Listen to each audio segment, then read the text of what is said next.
We have video evidence that shows Stephan Stearns discarding items in a dumpster in that apartment complex in Kissimmee at 7:35 on Monday, February 26. Detectives later recovered Madeline's backpack and her school-issued laptop from that. Madeline Maddie Soto, a 13-year-old middle school student, was reported missing on February 26, 2024, after she failed to show up at Hunters Creek Middle School in Orlando, Florida. An extensive search effort was launched, involving local law enforcement, the FBI, and volunteers from the community. Unfortunately, her body was found on March 1, 2024, in rural Osceola County. Investigation and arrest. The investigation into Maddie's disappearance and murder led authorities to Stephan Stearns, the 38-year-old boyfriend of Maddie's mother, Jennifer Soto. Stearns was arrested on February 28, 2024, initially charged with sexual battery and possession of child sexual abuse material. As the investigation continued, further evidence emerged, leading to Stearns being charged with first-degree murder on April 24, 2024. Evidence and motive. Authorities believe that Maddie was already dead when Stearns drove with her limp body in the front seat of his car on the morning she was reported missing. The motive behind the murder is still unclear, but investigators have suggested that Stearns may have been motivated by a desire to silence Maddie, who may have discovered his alleged sexual abuse of her.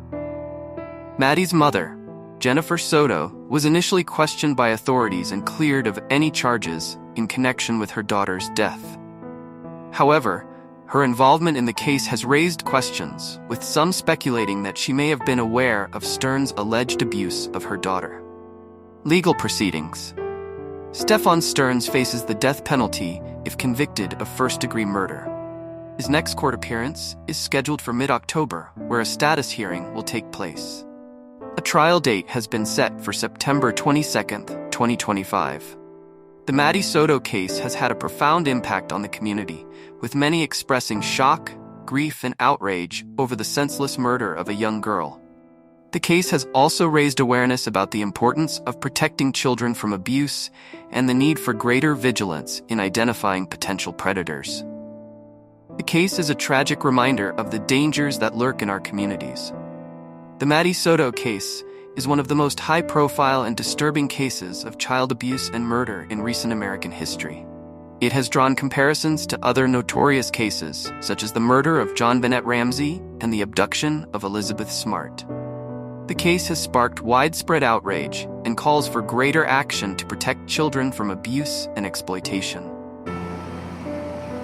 She might have been at her blood appointment. Let me double check. I know she had a blood appointment at some point during the day. It's okay, we don't have to ask her right now. Sorry, everything's a blur.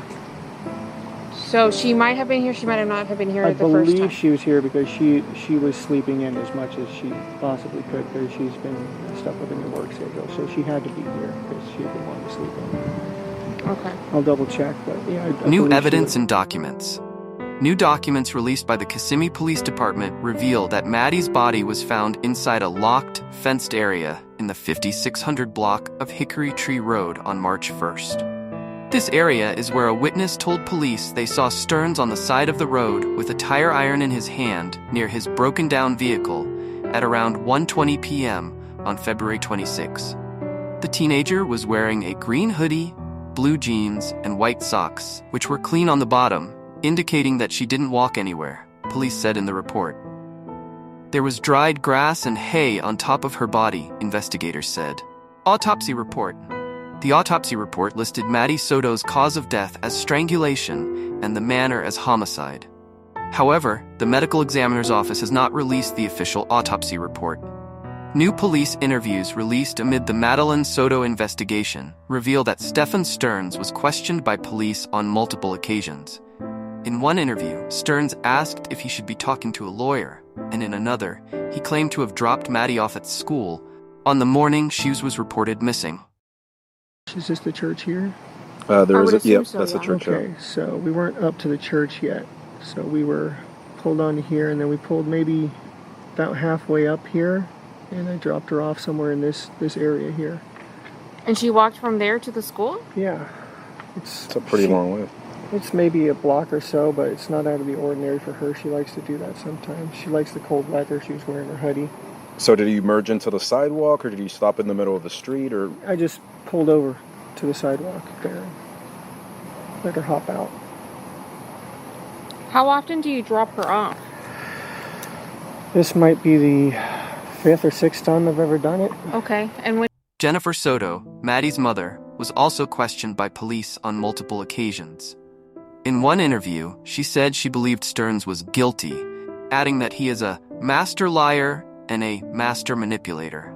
The Maddie Soto case has sparked widespread outrage and calls for greater action to protect children from abuse and exploitation. Many have expressed shock and grief over the senseless murder of a young girl and have called for greater vigilance in identifying potential predators. The Maddie Soto case has raised questions about the legal system's response to reports of missing children. Many have called for greater accountability and stricter laws to protect children from abuse and exploitation. The Maddie Soto case has had a profound psychological impact on the community, with many expressing feelings of shock, grief, and outrage. The case has also raised awareness about the importance of supporting families affected by abuse and trauma.